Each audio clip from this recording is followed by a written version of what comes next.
Hello, dear friends. Dear friends, let's continue to the West Wind.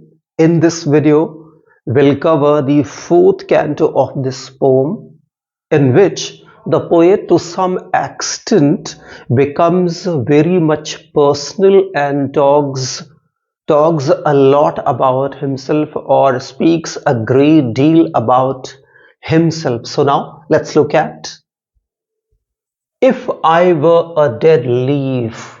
See, the first and second line begins with if I were, if I were. It means a very good example of anaphora. The poet says, if I were a dead leaf, thou mightest bear.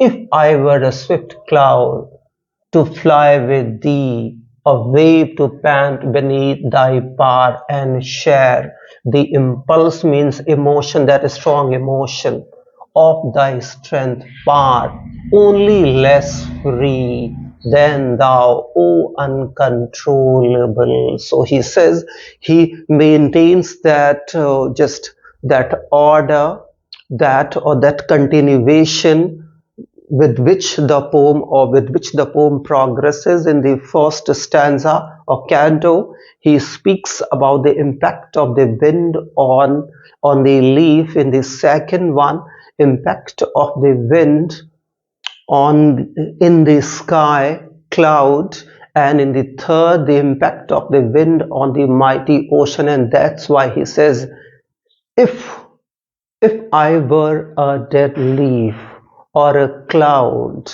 or a wave. So see how does he maintain that very particular order of the first and the second and the third stanza. And here the poet shows his weakness, his helplessness, how weak and helpless the poet at present feels. Why? Because he is in self-imposed exile, far away from his own country, and it's all because of that, unable to communicate straightway with his own people who are in great suffering. They have suffered the loss of their near and dear, and suffered or sustained massive just injuries in the Peterloo massacre. And that's why he wants the West Wind to convey his message to his own people, but he is helpless. And he says, I wish I were a cloud, I were a leaf or a cloud or a wave to pant beneath means to share the impact or to share the power of the west wind, and could do that actually Shelley wants to do. He wanted actually to bring a kind of a revolution. He wanted to overthrow that system, that authority, that government, and wanted to establish a new government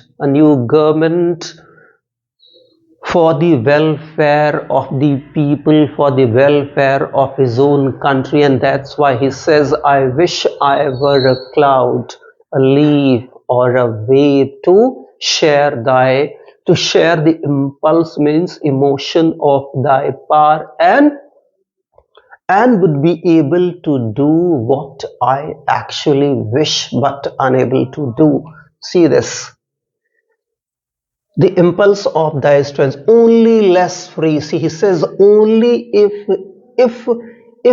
there is anyone that is stronger in comparison with Shelley, that is none other than the wind. So here he is in a high blown fashion appreciating the wind. Why? Because he wants a favor from the wind. He said, then thou, O uncontrollable, means tameless. So he says, if there is anything stronger than I, it is only you, wind. Why? Because he wants a favor from the wind. He wants the wind to carry his message to his own people that if the dark dead night has begun, the bright sunny morning is not far away. If they are in trouble today, they are in suffering today, very soon their suffering will disappear, and it will pave a way for the happy days in their life. So see,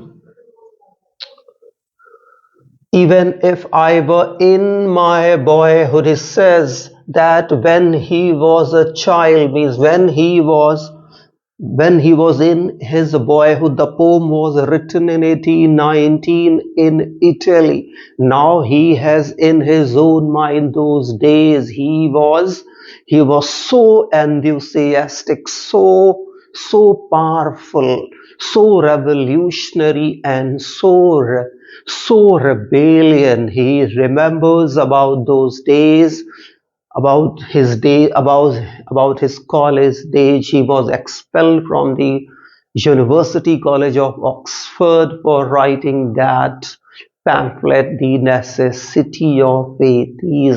Those were the days. Shelley was known as a mad Shelley, all because of his revolutionary ideas, all because of being so fiery, all because of being a firebrand. But because of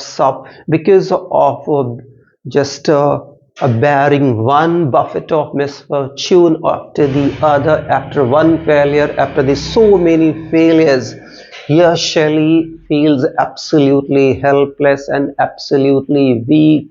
Even he even wants to say that the dead leaf or the wave or the cloud far better than him. Why? Because they are capable to share the impact and strength and power and impulse of the wind, but being human is unable. But somewhere down the line he has a kind of a hope to get to just he he has somewhere down the line he hopes that the wind will help him carry forward his message to the people of his own country.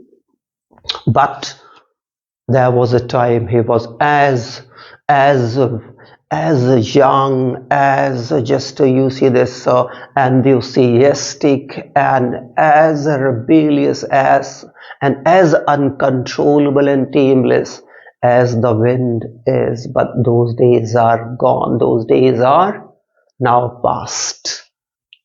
He says, I were as in my boyhood and could be the comrade means friend of thy wanderings, means your movement over heaven and sky.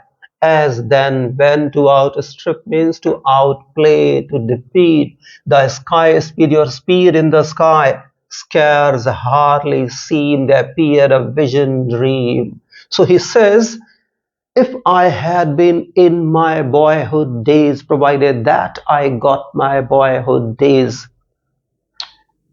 I would I would take no time in outplay you, outsmart you, or defeat you, or to leave you behind by 1,000 miles. But unfortunately, I have lost my boyhood days, and with that, I have lost my vigor, my enthusiasm, and my potential. And it's all because of this. Here I am in prayer with you too, spread my message or to take my message to the people and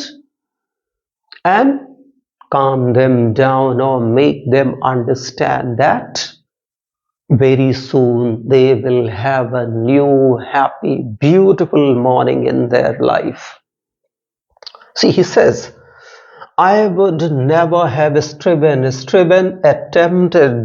as thus with thee in prayer in my sore means great need. So he says, if I had been in my boyhood days, I would have never made a prayer to you. So you can, with these words or with the help of these words, you can better understand the mental and psychological condition of P.B.Shelley. what kind of a person he was as an individual, how rebellious he was, what a firebrand he was, what a great fire he had in him, what a great revolution, a kind of a ocean of a revolution he had in him, and somehow he failed badly, and he fell flat, and it's all because of that. Here he is with his folded hand in the prayer of the wind, but he tells the wind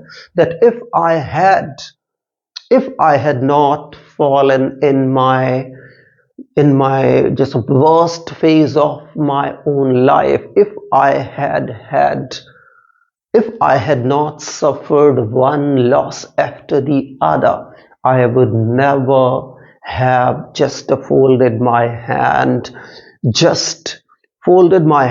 to you, O wind. He tries to remind the wind about his vigor, his nature, his psychology. See, oh, left me, see the most pessimistic line of Shelley. Oh, left me as a wave, a leaf, a cloud. So he says, oh, give me that give me that power, allow me to experience the impulse of your power, just like you allow the leaf to experience, you allow the cloud to experience, you allow the wave to experience. And it's all because of that they cause a massive change. They bring huge change. Those dead leaves just quicken to new birth. Clouds bring great destruction, and same happens with the just waves. Give me that strength and stamina and energy that I may also be able to do what I wish to do and to set right everything in my country.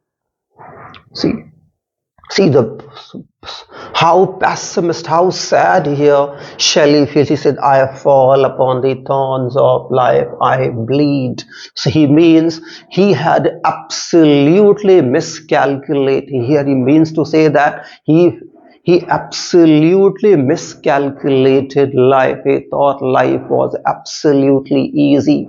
He thought life was just easy like anything. Life was a kind of a bed of roses. But when he allowed himself when he just gave himself a full stretch on the bed of the roses of the life, then all of a sudden he realized that no, life is not actually a bed of roses. It is a bed of thorns, full of difficulties and problems. So see the imagination, see the metaphor just as Shelley is using, particularly to express his heartfelt suffering, to express his suffering. Here his heart is bleeding, here he is bored, he's absolutely he absolutely lies prostrate in front of the wind. Why? Because he cannot see his people in such a great misery, and that's why here he, with his folded hand, is praying to the wind to give him his power and strength and energy, that he may be able to address to his own people, he may be able to establish a kind of a communication with his people. See what he says. See, a heavy weight of ours has chained and brought bent. So he says that the difficulties and problems, maybe he's talking about the failures of his own attempt, that he failed one after the other. It's all because of that he feels absolutely vanquished and defeated, and it's all because of that he feels absolutely exhausted and helpless, and that's why here he is praying to the wind to help him, to come for his rescue. Once too like thee, tameless and swift and proud, he says, for your kind information, I would like to let you know that there was time in my own life. I was as strong and bold and fearless and tameless and uncontrollable. You are.